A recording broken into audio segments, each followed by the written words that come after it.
प्यारे देशवासियों, नमस्कार। प्रदूषण के मामले में आज फिर माननीय सर्वोच्च न्यायालय में सुनवाई हुई है। कल भी सुनवाई हुई थी और कल भी दोनों सरकारों को, केंद्र को भी और दिल्ली सरकार को, बहुत बड़ी फटकार लगाई थी माननीय सर्वोच्च न्यायालय ने और कहा था कि 24 घंटे के अंदर हमें प्रोग्रेस बताइए। और माननीय सर्वोच्च न्यायालय ने यह भी कहा था कि अगर आप कुछ एक्शन नहीं लेते हैं तो हम टास्क फोर्स बनाएंगे। उसके बाद सरकार हिली है और केंद्र सरकार ने टास्क फोर्स बना दी है और जो कुछ दस्ते और बनाए हैं जो निगरानी रखेंगे हर वक्त हर चीज़ की, वो जाकर के आज माननीय सर्वोच्च न्यायालय में प्रस्तुत कर दिए हैं। उसके बाद माननीय सर्वोच्च न्यायालय कुछ कंफर्टेबल हुई हैं, मगर ये कहा है कि ये जो भी बनाए हैं अभी, ये तुरंत इनके ऊपर अमल होना चाहिए। बहुत बड़ी टिप्पणी की है माननीय सर्वोच्च न्यायालय ने। ये कहा है कि कोई भी सरकार बिल्कुल जवाबदेह नहीं है जनता के प्रति। आपको जनता की जो है इसके स्वास्थ्य के बारे में कोई चिंता नहीं है। यहाँ तक कहा है कि आप हमारे कंधे पर रख के बंदूक फायर कर रहे हैं। गलत है ये। सरकार की जो जिम्मेवारी होती है वो आप लोग समझ ही नहीं रहे हैं, आपकी क्या जिम्मेवारी है, आप उसको कर नहीं रहे हैं। बहुत बड़ा जो है ना बड़ी टिप्पणी की है। और यहाँ तक अभी जैसे स्कूल कॉलेज वगैरह खुल गए थे, अभी माननीय सर्वोच्च न्यायालय ने कहा है कि बच्चों को तुम स्कूल भेज रहे हो और जो एम्प्लॉइज हैं वो वर्क फ्रॉम होम कर रहे हैं, यानी कि बड़े घर में बैठे हैं और बच्चों को बाहर भेज रहे हैं। ये कहाँ तक जायज़ है?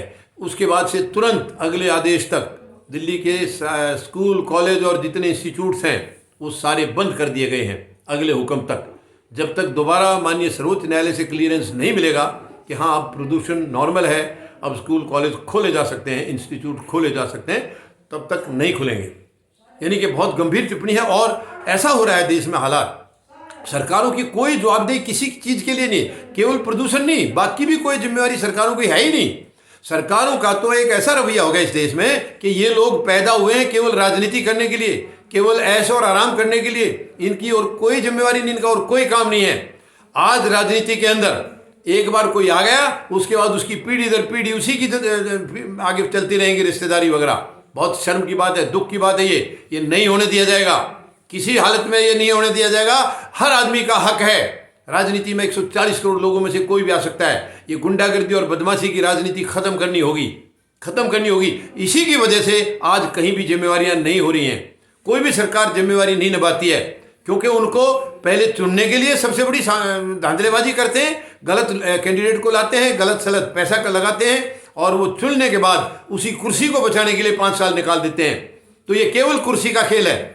कोई जनता के प्रति इनकी जवाबदेही ना केंद्र सरकार की है ना किसी प्रदेश सरकार की है, बिल्कुल गंभीर नहीं है। जो ऐसा दिखाते हैं जैसे वो एहसान कर रहे हैं, अपने घर से पैसा लगा रहे हैं। बहुत शर्म की बात है ये संवैधानिक तरीका नहीं है, ये प्रजातंत्र नाम की चीज़ नहीं है। यहाँ टोटल तानाशाही चल रही है। और माननीय सर्वोच्च न्यायालय इतने सख्त ना हो तो शायद ये पानी पिला देंगे जनता को। इतनी घटिया सरकारें हैं, बिल्कुल गैर जिम्मेदार सरकार हैं। कितनी बार माननीय सर्वोच्च न्यायालय पिछले 15-20 दिन से, क्या बल्कि 1 महीने से हम रोजाना सुन रहे हैं, रोजाना इनको सरकारों को लताड़ लग रही है। तो ये किस लिए बैठी है सरकार तो ये समझा जाता है कि सबसे ज़्यादा जिम्मेवारी होती है, अदालत से भी ज़्यादा जिम्मेवार सरकार को माना जाता है, क्योंकि वहाँ लोग छांट के जाते हैं, अच्छे लोगों को भेजा जाता है। मगर वो रवैया ख़त्म हो चुका है। अब कोई अच्छे आदमी नहीं जा रहे, ज़्यादातर निकम्मे लोग राजनीति में जा रहे हैं। ज़्यादातर लोग जिनको और कोई काम नहीं है, केवल लूटना है, ठगना है, देश को बेकार मतलब बर्बाद करना है, वही लोग राजनीति में ज़्यादातर आ रहे हैं। ये बहुत ही शर्म की बात है। इतना बड़ा लोकतांत्रिक देश, दुनिया का सबसे बड़ा लोकतांत्रिक देश, और आज यहाँ सबसे ज़्यादा तानाशाही भारत में चल रही है। सबसे ज़्यादा तानाशाही। कहीं भी किसी भी फील्ड में किसी भी वर्ग को कहीं भी आज शांति नहीं है। चारों तरफ अफरा तफरी है, चारों तरफ भय का माहौल है, चारों तरफ भ्रष्टाचार फैला हुआ है। कहाँ तक जायज़ है? एजुकेशन सिस्टम खत्म हो चुका है, नौकरियां हैं नहीं, युवा जो है भड़क करके जो परेशान हो रहे हैं।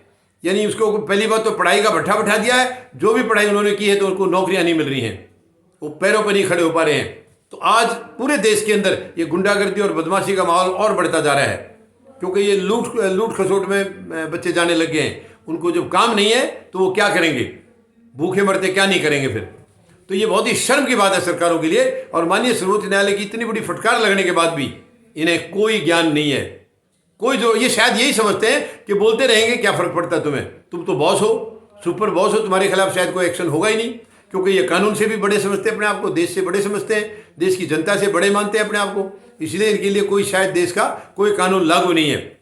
बहुत अफसोस की बात है ये, बहुत शर्म की बात है ये। ऐसा नहीं होगा। हर आदमी को जवाबदेही निभानी पड़ेगी, नहीं तो इनको तो बाहर का रास्ता दिखाया जाएगा और दोबारा से नए जनप्रतिनिधि चुने जाएंगे देश के अंदर। नहीं, ये सरकार को बर्खास्त किया जाएगा। अगर यही हालत रहा तो 140 करोड़ लोग यही मुहिम चलाएंगे कि इस सरकार को तुरंत बर्खास्त किया जाए। ये किसी भी तरीके से खरी नहीं उतरी, किसी भी बात पर खरी नहीं उतर रही है। गरीबों को ये रोजाना मारते जा रहे हैं। आज गरीब को एक दिन अगर खाना मिल जाता है तो अगले 3 दिन तक उसको मिलने की कोई उम्मीद नहीं है। क्या यही लोकतांत्रिक देश है? उद्योग घराने देखो जो सरकार के चहेते हैं, आज वो गौतम अडानी आज एशिया का सबसे बड़ा रईस है। कहां से आ गया इतना पैसा?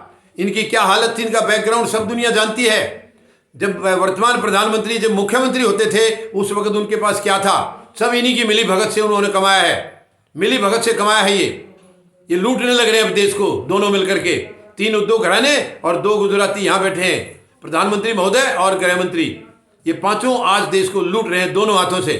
ये धंधा बंद करना होगा, ये धंधा बंद करना होगा। ये देश अब खड़ा हो चुका है। 140 करोड़ लोग जाग चुके हैं। हम लोग गहरी निद्रा में थे लेकिन अब जाग चुके हैं। अब सरकार को जाना होगा, हर हालत में जाना होगा। अब यहाँ पर संवैधानिक सरकार चलेगी।